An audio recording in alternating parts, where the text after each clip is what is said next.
What's going on, guys? My name is Wade with Tech Daily. So a couple of weeks ago, Amazon quietly rolled out updated Fire 7 and Fire 7 Kids Edition tablets in sort of an off-season refresh. The updates are pretty minor, but they do breathe some new life into the cheapest Fire tablets in Amazon's lineup. In this video, I'm going to go over the handful of changes you'll find on the new Fire 7 and Fire 7 Kids Edition, so you can get an idea about whether or not you should upgrade or even purchase one of these for the first time. And I'll also mention the important things that stayed the same too. If you want a full comparison of every Amazon Fire tablet, I do have a video showcasing the new Fire 7, the Fire HD 8, and the Fire HD 10, and I'll leave that linked on screen and down below if you're interested. Also, if you want to learn more about any of Amazon's Fire tablets, or maybe pick one up for yourself, I'll of course leave all the links down below in the video description. Over the last few years, Amazon's tablet refreshes have focused mainly on the internal specs, and that's pretty much what you're going to find this time around with the Fire 7.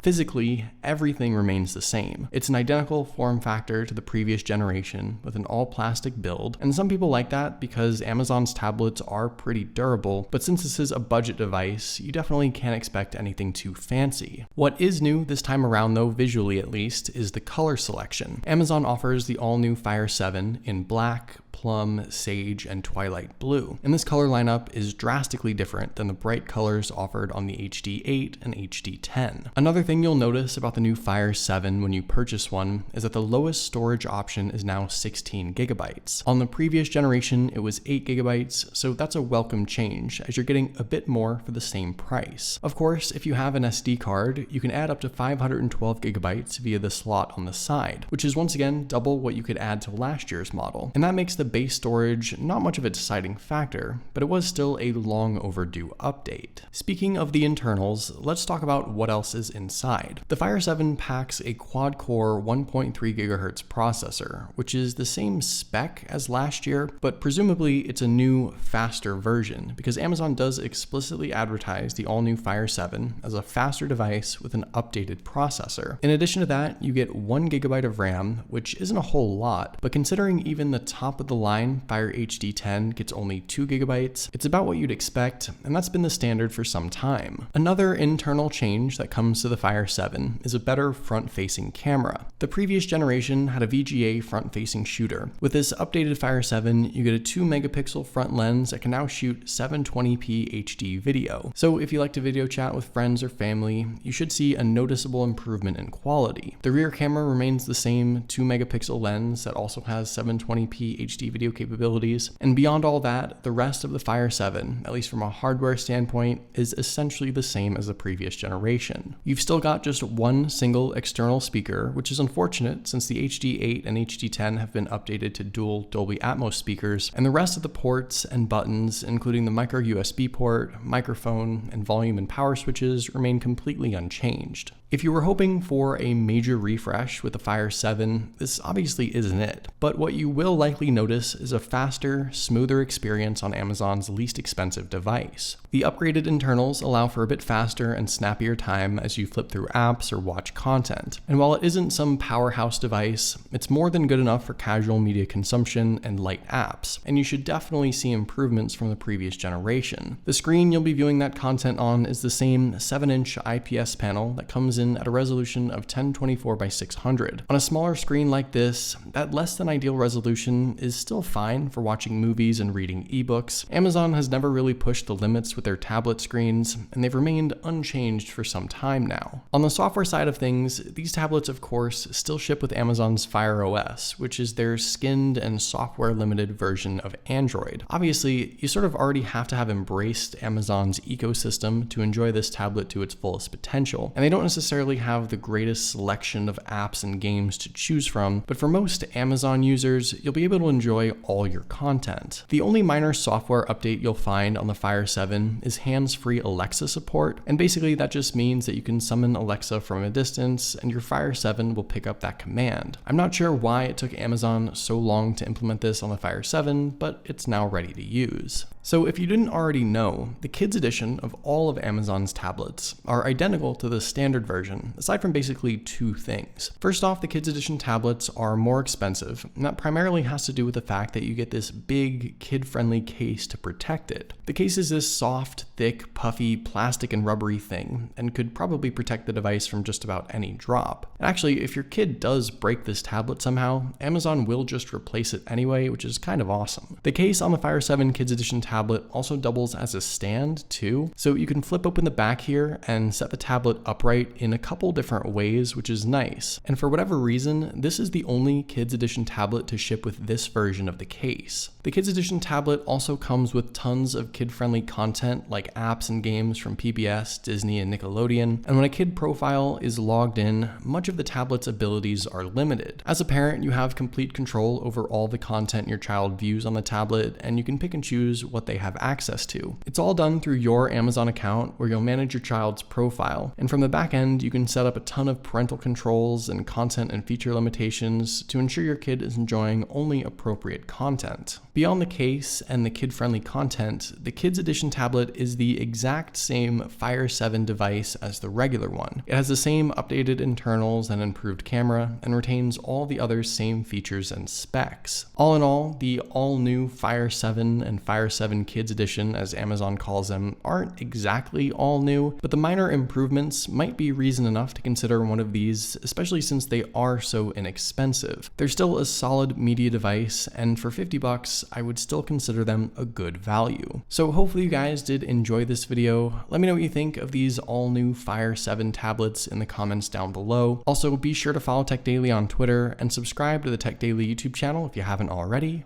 and I'll see you guys later.